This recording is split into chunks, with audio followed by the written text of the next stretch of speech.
Hello, my name is Bernadette Del Chiaro. I'm the Executive Director of the California Solar and Storage Association. We represent over 500 businesses, including 250 licensed C10, C46, General A and B contractors, as well as the manufacturers who make the products they install. Thank you for taking the time to watch this video about the common installation of residential and commercial solar energy systems in California. Every day, over 350 solar projects are installed in California safely and cost-effectively for a wide variety of consumers, from single-family homes to low-income housing projects to farms and commercial buildings. In fact, California has 1 million solar electric systems on customer sites from Crescent City to Imperial Beach and from Lone Pine to Pismo. Each of these individualized systems are designed to fit the unique energy consumption habits of the customer, as well as the physical attributes of the site itself, be it ground-mounted on a parking lot or on the roof of a backyard granny unit. These solar and storage systems are UL listed, inspected by local officials, and approved safe to interconnect to the grid by the local utility. In 2005, as the Million Solar Roofs initiative was being debated in the legislature, the International Brotherhood of Electrical Workers suggested limiting the licensing for solar. Their claim was that only certified electricians could safely install solar. The legislature denied this restriction, as did the CSLB, in a letter dated July 5, 2005 by former Registrar Stephen Sands. In doing so, policymakers upheld the ability of C46, General A and B, as well as C10 licensed contractors to install solar. Thanks to California's long-standing commitment to solar energy, consumers today benefit from the ability to get multiple bids from a wide variety of experienced contractors. It's important to note that for 40 years, all off-grid solar electric systems, meaning locations where there's no utility service, were paired with energy storage in the form of batteries. In fact, for decades, the CSLB's C46 license test included, as it does today, several mandatory questions on energy storage, reflecting just how common batteries are within a solar energy system. Today, pairing solar with a battery is becoming the norm for grid-connected solar as well.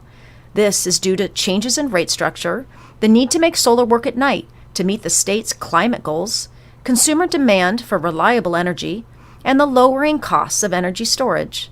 In fact, the California Energy Commission's new solar home mandate includes the addition of energy storage for all construction starting in 2020. As a result, manufacturers are meeting increased demand with UL-listed storage systems that are pre-assembled, seamlessly integrated with the entire solar system. In fact, several manufacturers are combining the inverter and the battery into one single unit. Any change in licensing requirements limiting the current pool of experienced contractors and their installation crews would cause significant shortfalls in available contractors and workers to meet California's growing need for clean energy. It could also cause warranty defaults if the contractors, who did the majority of solar installs, were unable to retrofit a system with a battery in the future. While a lot goes into the installation of a solar energy system, it can be boiled down into 5 steps. In this video, we will describe these steps to give you a better sense of what contractors do 350 times a day. It's important to note that adding storage changes nothing within these steps. All design, evaluation, permitting, construction, and interconnection steps remain the same. The first step is site analysis and system design.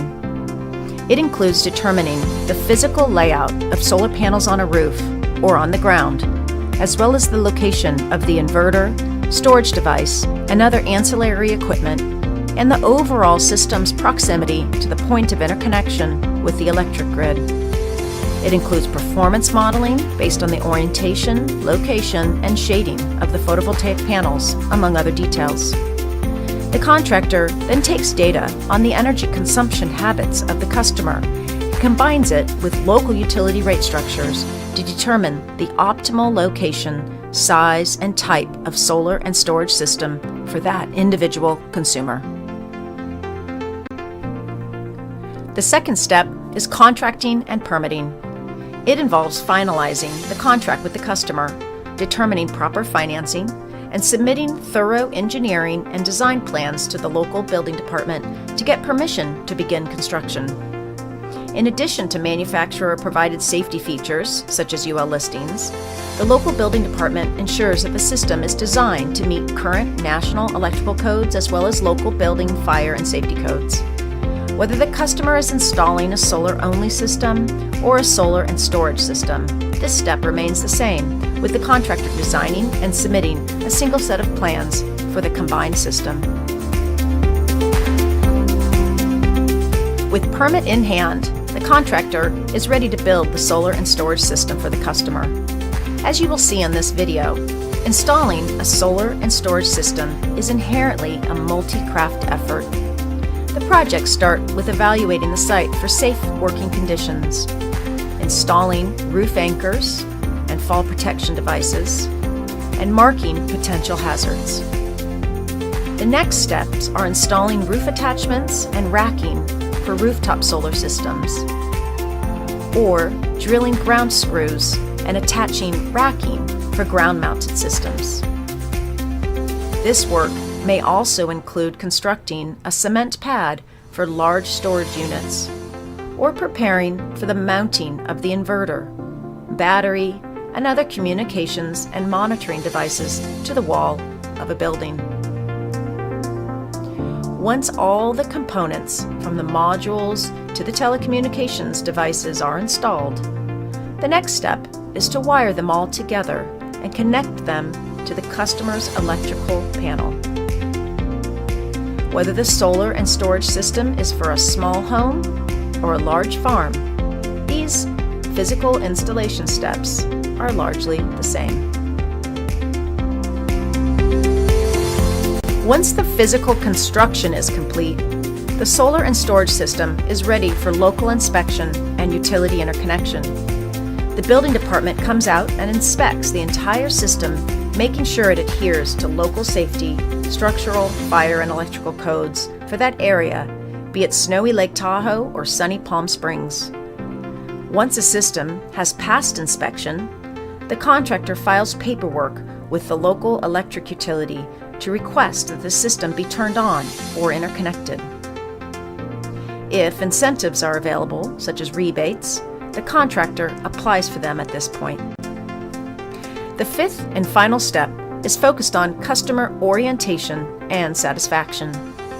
The contractor will configure the monitoring system, orient the customer on how their solar and storage system operates, make sure that the customer understands how net metering works, and review any ongoing maintenance requirements. Finally, the contractor will make sure the customer knows who to call if they have any questions. And that's it. These are the 5 steps that have allowed 1 million California businesses and homeowners to go solar. Thank you again for taking the time to learn more about the installation practices of residential and commercial solar and energy storage. To meet California's ambitious climate goals, we must at least double the amount of solar installed statewide.